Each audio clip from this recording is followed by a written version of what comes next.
మౌలిక లక్షణాలు మరియు అర్థశాస్త్ర ప్రాథమిక భావనలను సులభంగా అర్థం చేసుకోవడానికి 50 ముఖ్యమైన పాయింట్లు ఇక్కడ ఉన్నాయి.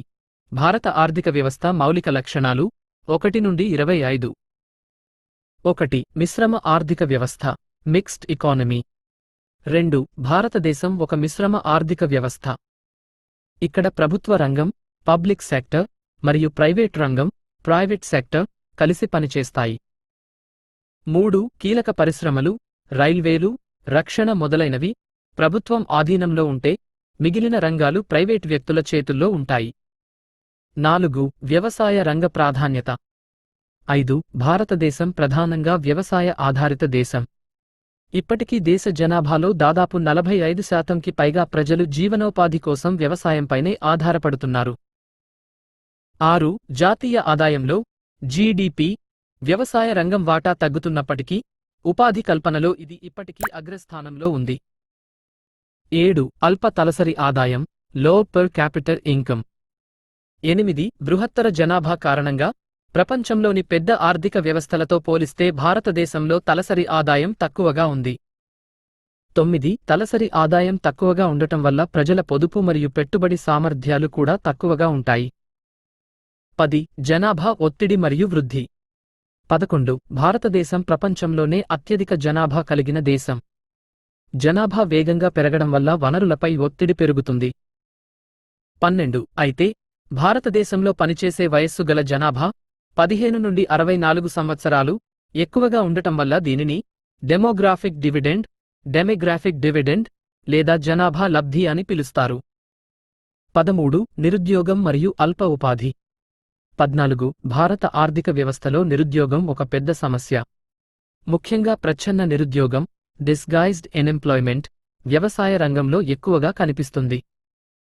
15. అవసరమైన దానికంటే ఎక్కువ మంది శ్రామికులు ఒకే పనిలో ఉంటే దానిని ప్రచ్ఛన్న నిరుద్యోగం అంటారు. వీరి ఉపాంత ఉత్పాదకత శూన్యం. 16. ఆదాయ అసమానతలు. 17. భారతదేశంలో సంపద పంపిణీలో తీవ్ర అసమానతలు ఉన్నాయి.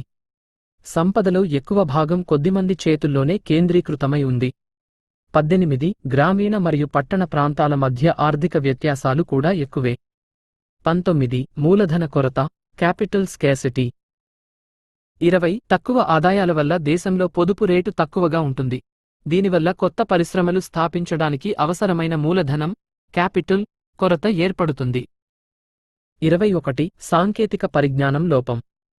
22. ఆధునిక సాంకేతిక పరిజ్ఞానం, టెక్నాలజీ వినియోగం కొన్ని రంగాలకే పరిమితమైంది.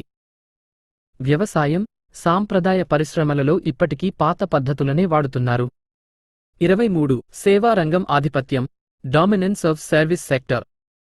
24. ప్రస్తుతం భారత ఘత్లో అత్యధిక వాటా, సుమారు 54% పైగా, సేవారంగం, బ్యాంకింగ్, టూరిజం మొదలైనవి నుంచే వస్తోంది. 25. అభివృద్ధి చెందుతున్న ఆర్థిక వ్యవస్థ, డెవలపింగ్ ఎకానమీ. 26. భారతదేశం వెనుకబడిన ఆర్థిక వ్యవస్థ స్థాయి నుంచి వేగంగా వృద్ధి చెందుతున్న ఎమర్జింగ్ మార్కెట్ ఎకానమీ దేశంగా రూపాంతరం చెందుతోంది. 27. విదేశీ వ్యాపారం మరియు సరళీకరణ. 28. 1991 ఆర్థిక సంస్కరణల, ఎల్పీజీ, లిబరలైజేషన్, ప్రైవేటైజేషన్, గ్లోబలైజేషన్ తర్వాత భారత ఆర్థిక వ్యవస్థ ప్రపంచీకరణ వైపు అడుగులు వేసింది. 29. మౌలిక వసతుల కొరత. 30. రవాణా, విద్యుత్, కమ్యూనికేషన్స్ వంటి మౌలిక వసతులు, ఇన్ఫ్రాస్ట్రక్చర్ ఇంకా పూర్తి స్థాయిలో అభివృద్ధి చెందాల్సి ఉంది. 31. ప్రణాళికాబద్ధమైన ఆర్థిక వ్యవస్థ. 32. భారతదేశం గతంలో 5 ఏళ్ల ప్రణాళికల 5-year ప్లాన్స్ ద్వారా అభివృద్ధిని సాధించింది. ప్రస్తుతం వీటి స్థానంలో నీతి ఆయోగ్ వ్యూహాత్మక మార్గదర్శకాలను అందిస్తోంది. 33. సమాంతర ఆర్థిక వ్యవస్థ, నల్లధనం. 34. పన్నులు కట్టకుండా దాచే నల్లధనం, బ్లాక్ మనీ లేదా సమాంతర ఆర్థిక వ్యవస్థ దేశ ఆర్థిక వృద్ధికి అవరోధంగా నిలుస్తోంది. 35. ప్రాంతీయ అసమానతలు. 36. భారతదేశంలో అన్ని రాష్ట్రాలు ఒకేలా అభివృద్ధి చెందలేదు. కొన్ని రాష్ట్రాలు, ఉదాహరణకు మహారాష్ట్ర, తమిళనాడు, పారిశ్రామికంగా ముందుంటే మరికొన్ని వెనుకబడి ఉన్నాయి. 37. అసంఘటిత రంగం, అన్ఆర్గనైజ్డ్ సెక్టర్. 38 భారత శ్రామిక శక్తిలో 80% -90% మంది అసంఘటిత రంగంలోనే కూలీలు, చిన్న వ్యాపారులు పనిచేస్తున్నారు. వీరికి సామాజిక భద్రత తక్కువ. 39 ద్రవ్యోల్బణం, ఇన్ఫ్లేషన్. 40 నిత్యావసర వస్తువుల ధరలు నిరంతరం పెరగడం. ద్రవ్యోల్బణం అనేది భారత ఆర్థిక వ్యవస్థలో పేద, మధ్యతరగతి ప్రజలను ప్రభావితం చేసే నిరంతర సమస్య. 41 విదేశీ మారక నిల్వలు, ఫారెక్స్ రిజర్వ్స్. 42 ఇటీవల కాలంలో భారతదేశం బలిష్టమైన విదేశీ మారక నిల్వలను కలిగి ఉండి అంతర్జాతీయంగా ఆర్థిక స్థిరత్వాన్ని ప్రదర్శిస్తోంది. 43 వినియోగదారుల మార్కెట్. 44 భారీ జనాభా మరియు పెరుగుతున్న మధ్యతరగతి వల్లే భారతదేశం ప్రపంచంలోనే అతిపెద్ద వినియోగదారుల మార్కెట్లలో కన్స్యూమర్ మార్కెట్స్ ఒకటిగా నిలిచింది. అర్థశాస్త్ర ప్రాథమిక భావనలు 26 నుండి 50. 45 అర్థశాస్త్రం, నిర్వచనం. 46 అర్థశాస్త్రం, ఎకనామిక్స్ అనే పదం గ్రీకు పదాలైన ఓయికోస్, ఇల్లు, నామోస్, నిర్వహణ నుండి వచ్చింది. అంటే గృహ నిర్వహణ అని అర్థం. 47 ఆడమ్ స్మిత్ను అర్థశాస్త్ర పితామహుడు అంటారు. ఆయన అర్థశాస్త్రాన్ని సంపద అధ్యయనం, వెల్త్ డెఫినిషన్ గా పేర్కొన్నారు. 48 సూక్ష్మ మరియు స్థూల అర్థశాస్త్రం. 49 సూక్ష్మ అర్థశాస్త్రం, మైక్రో ఎకనామిక్స్ ఒక వ్యక్తి, ఒక సంస్థ లేదా ఒక పరిశ్రమ వంటి చిన్న యూనిట్ల గురించి అధ్యయనం చేస్తుంది. ధరల సిద్ధాంతం. 50 స్థూల అర్థశాస్త్రం, మ్యాక్రో ఎకనామిక్స్ మొత్తం ఆర్థిక వ్యవస్థను ఒకే యూనిట్గా అధ్యయనం చేస్తుంది. ఉదాహరణకు జాతీయ ఆదాయం, నిరుద్యోగం, ద్రవ్యోల్బణం. 51 కొరత మరియు ఎంపిక, స్కేర్సిటీ మరియు చాయిస్. 52 మానవుడి కోరికలు అపరిమితం, కాని వాటిని తీర్చే వనరులు పరిమితం, కొరత.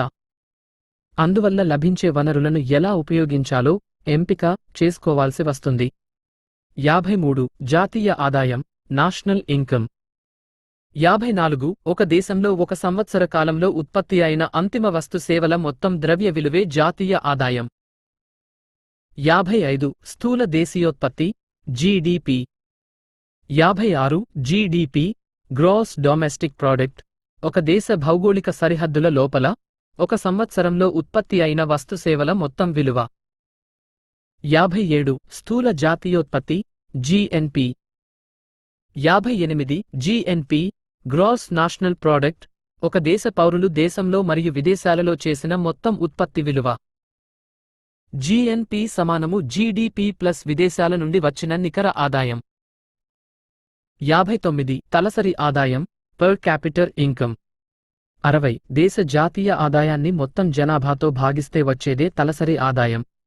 ఇది ప్రజల జీవన ప్రమాణాన్ని సూచిస్తుంది. 61 డిమాండ్ సూత్రం, లా ఆఫ్ డిమాండ్. 62 ఇతర పరిస్థితులు స్థిరంగా ఉన్నప్పుడు ఒక వస్తువు ధర పెరిగితే దాని డిమాండ్ తగ్గుతుంది, ధర తగ్గితే డిమాండ్ పెరుగుతుంది, ధరకు డిమాండ్కు విలోమ సంబంధం ఉంటుంది. 63 సప్లై సూత్రం, లా ఆఫ్ సప్లై.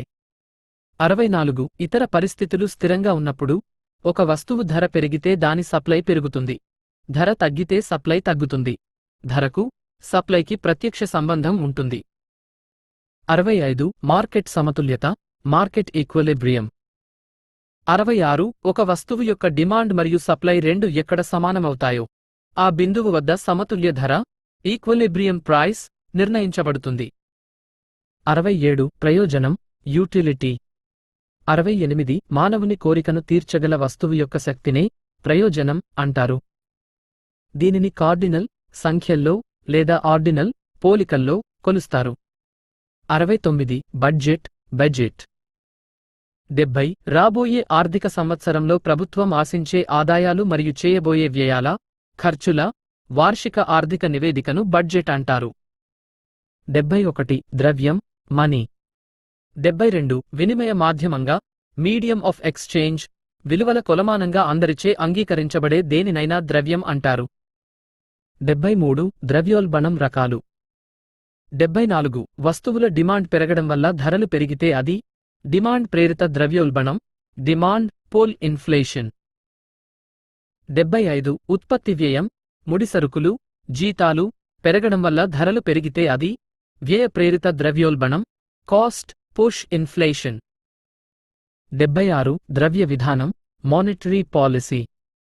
77 దేశంలో ద్రవ్య సప్లై మరియు వడ్డీ రేట్లను నియంత్రించడానికి కేంద్ర బ్యాంకు, భారతదేశంలో ఆర్బీఐ చేపట్టే చర్యలను ద్రవ్య విధానం అంటారు. 78 కోశ విధానం, ఫిస్కల్ పాలసీ. 79 దేశ ఆర్థిక వ్యవస్థను స్థిరీకరించడానికి ప్రభుత్వం తన పన్నులు, టాక్సేషన్, ప్రభుత్వ వ్యయం, పబ్లిక్ ఎక్స్పెండిచర్ మరియు రుణాల ద్వారా చేపట్టే విధానాన్ని కోశ విధానం అంటారు. 80 పన్నులు, టాక్సెస్ రకాలు. 81 ప్రత్యక్ష పన్ను, డైరెక్ట్ ట్యాక్స్. పన్ను భారం ఎవరిపై పడుతుందో వారే నేరుగా ప్రభుత్వానికి చెల్లించాలి. ఉదా ఆదాయపు పన్ను, ఇన్కమ్ ట్యాక్స్. 82 పరోక్ష పన్ను, ఇండైరెక్ట్ ట్యాక్స్. పన్ను భారాన్ని ఇతరులపైకి బదిలీ చేయవచ్చు. ఉదా వస్తు సేవల పన్ను, జీఎస్టీ. 83 పెట్టుబడి, ఇన్వెస్ట్మెంట్. 84 భవిష్యత్తులో లాభాలు లేదా ఆదాయం పొందాలనే ఉద్దేశ్యంతో కొత్త యంత్రాలు, భవనాలు లేదా పరిశ్రమలపై పెట్టే ఖర్చును పెట్టుబడి అంటారు. 85 మానవ వనరుల అభివృద్ధి, హ్యూమన్ క్యాపిటల్. 86 ప్రజలకు విద్య, వైద్యం, నైపుణ్యాలు అందించడం ద్వారా వారిని దేశ ఉత్పాదక శక్తులుగా మార్చడాన్నే మానవ మూలధనం అంటారు. 87 సుస్థిర అభివృద్ధి, సస్టైనబుల్ డెవలప్మెంట్. 88 ప్రస్తుత తరాల అవసరాలను తీరుస్తూనే భవిష్యత్ తరాల అవసరాలకు ఎటువంటి నష్టం వాటిల్లకుండా పర్యావరణాన్ని కాపాడుకుంటూ సాధించే అభివృద్ధే సుస్థిరాభివృద్ధి. 89 ఆర్థిక వృద్ధి వర్సెస్ ఆర్థిక అభివృద్ధి. 90 ఆ ఆర్థిక వృద్ధి, ఎకనామిక్ గ్రోత్ అనేది జాతీయ ఆదాయంలో వచ్చే పరిమాణాత్మక మార్పును, నంబర్స్, సూచిస్తే ఆ ఆర్థిక అభివృద్ధి, ఎకనామిక్ డెవలప్మెంట్ అనేది ఆదాయంతో పాటు ప్రజల జీవన ప్రమాణాలు, సాంఘిక మార్పులను, క్వాలిటీ ఆఫ్ లైఫ్ కూడా సూచిస్తుంది.